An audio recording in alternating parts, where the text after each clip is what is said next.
Guys, it's Rose. Sorry it's been a while. I haven't been doing my reviews or anything like that. I haven't really been watching any movies, and I actually watched 3 last night, so I thought I'd do a quick review on all 3, and it has to be done on my phone because my laptop is not here. So sorry for the shitty quality. But the first movie I watched was Moana. I hope I said that right because they said it differently in the movie sometimes. Which is it's the newest Disney movie. I think it's Disney anyway. Yeah. I really enjoyed it. I'm not gonna lie, it made me tear up a couple of times because, the whole, her grandma dying and everything. Um, I liked that even though it's a Disney movie, she didn't need a man to do stuff. It's kind of like those genres of Disney movies now where women are empowered and can do whatever they want. Um, I like the music a lot.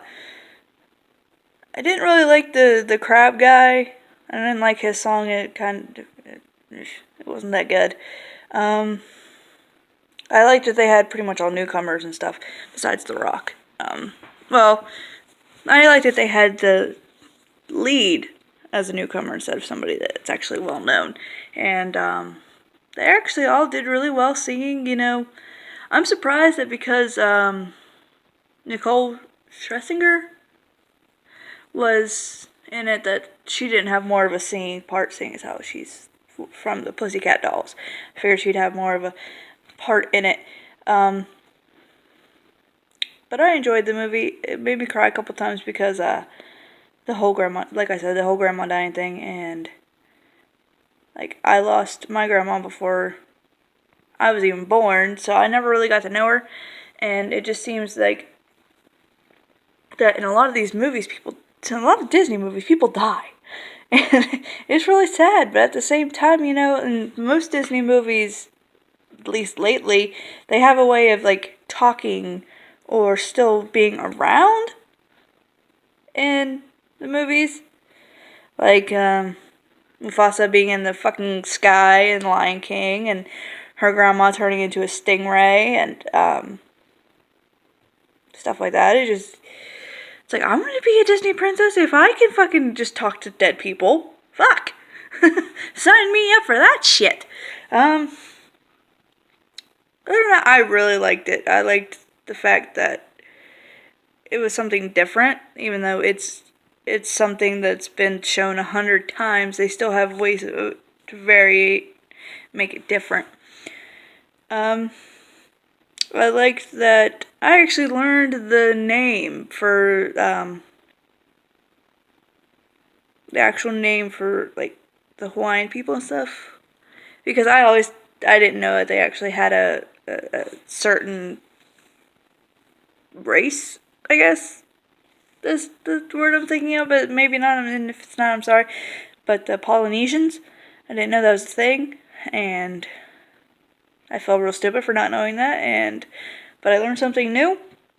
I'll give it an 8.5 out of 9, or maybe 9, somewhere in there, out of 10. I really liked it, and if you haven't seen it, I suggest you watch it. And the next movie I'm going to talk about is Fantastic Beasts and Where to Find Them. The first thing I gotta say is when that opening music fucking popped up, oh my god, I was so happy. I mean, I haven't heard it in a new movie in so fucking long, and it's just like, yes. The only thing that I did not like was the fact that I didn't watch it in theaters, because with all the fucking CGI effects and all the creatures and stuff, it would have been amazing to see in theaters. I watched it at home, unfortunately. Another thing I don't like is how people are trying to compare it to the Harry Potter movies. We all knew that this movie wasn't going to be as good as the Harry Potter movies. I mean, let's be honest. First of all, you can't really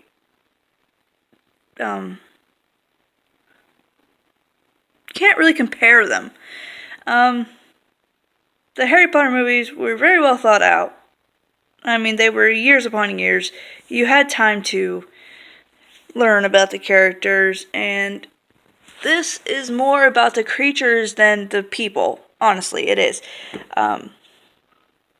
It's more for the people that wanted to learn about the creatures of the world and stuff, and it's just basing more on the universe of Harry Potter than actually being something about wizards and stuff. I mean, they did have the wizard stuff in it, of course, because they have to, because otherwise there's no story.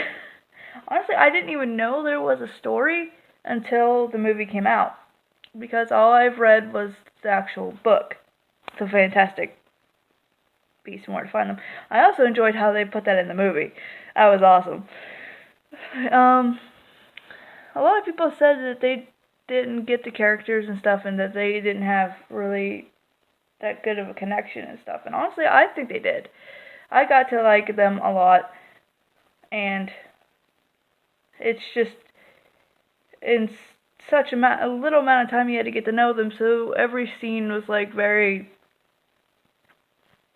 structured and put together, and I really liked it. Of course, I can't even compare it to the Harry Potter movies, because that's completely unfair. It's a whole new thing on its own, and of course it's not going to have the same feeling of the Harry Potter movies, because, like I said, you grew up with them, and they had more time to really grow and stuff, and they had more time to show you how these characters were and stuff, because this movie is more about like I said, this movie is more about the creatures, and they had to show all the creatures and explain about them and stuff like that. And I heard that there's going to be more than just this movie, and I will be happy to see that. I really enjoyed this movie. I think I'm going to give it a 7, maybe. No, an 8. I'm going to give it an 8. I didn't enjoy it as much as the Harry Potter movies. Just flat out say it. But then again, I don't compare them, so. And I'm saying that at all. Just don't mind me. I'm tired.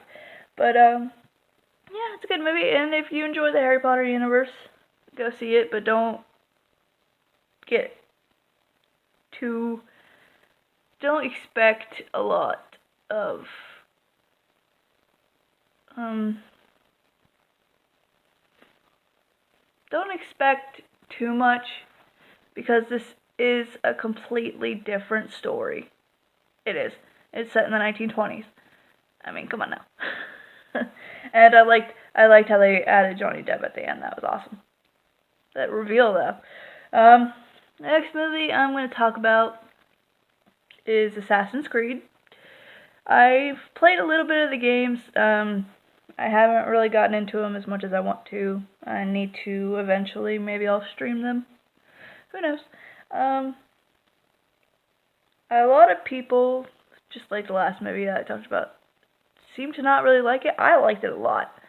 I liked that, Cal, he didn't go along with it at first. He was kind of like, everybody was against him, and he just kind of like, he's like, fuck you guys, and I don't have to listen to you, and I'm gonna do what I want to do. You don't tell me what to do. I wish that you got more backstory on people, of course. The action scenes were amazing. I loved it. And I love how they did a lot of the parkour from the games, because it's hard to do, I don't know, it's hard to do parkour in itself, but to get it along with the movies, or to actually show what you can do in the games in the movie, that was awesome. There's one thing I do agree with. There's a lot of blue tinge in the movie. I don't know what that's about. They need to get rid of that, because everything just seemed blue. Let's see what else. I think they could have explained the assassins a little better, because from the start of the movie, they didn't really explain the assassins that well. They just said that they're against this, and that's it. Like, that's all they did, really. They didn't explain their inner workings or anything like that. I mean, I know it's just a beginning movie because I'm pretty sure they're making a series out of this for as many games as there are. But I wish they explained more. And, like, the whole Templar thing, they just kind of, like, shoved that in there. Like, they're bad, they're good, maybe. You choose. And, like, I don't believe Sophie didn't know this shit. I mean, come on. How can you think that changing people and making them do stuff is right? I don't get it. You can't change people. We are who we are. And we have these instincts because we're fucking made to survive. That's it. We're made to survive. And we are the way we are because we've had to evolve and change in time. You can't just take a fundamental part of somebody and just rip it out. Be like, oh, this solves all of our problems. No. And you can't just kill people like that. No. I mean, the assassins kill people, but that's because the other people are evil. Okay, I'm back. Sorry. I'm gonna have to change that. But, as I was saying, you can't change people like that. They need time to evolve. And if it wasn't for violence, we would have died out a long time ago. Now, is there time and place for it? Yes. Should you go off killing people? No. But anyway, you're not God. You can't choose what's wrong with people. It just doesn't work that way. Assassin's Creed, I'll give a 7. I really enjoyed it, but like with the blue tinge, and I think there could have been more to the story and stuff. And I don't like how he just changed his mind at the end of the movie. I think that the other people should have convinced him more, or he should have come to his conclusion on his own because of what what his ancestor was showing him. I think that should have sped up his thought process of, this isn't right a long time ago. But that's my opinion. Like, all these are my opinions, and if you do not agree, that's fine. If you don't like the movies, that's fine. But if you haven't seen them, I suggest you go watch them. And if you want to see more of these, let me know. I like reviewing movies. I don't really have much to say because I'm not like a critic or anything, but I like what I like and I don't what I don't. But yeah. And if there's any movies you want me to watch, please leave them in the comments. And like the video if you like the video, and share it, please, if you wanna. And subscribe if you haven't. And this is Rose, signing off.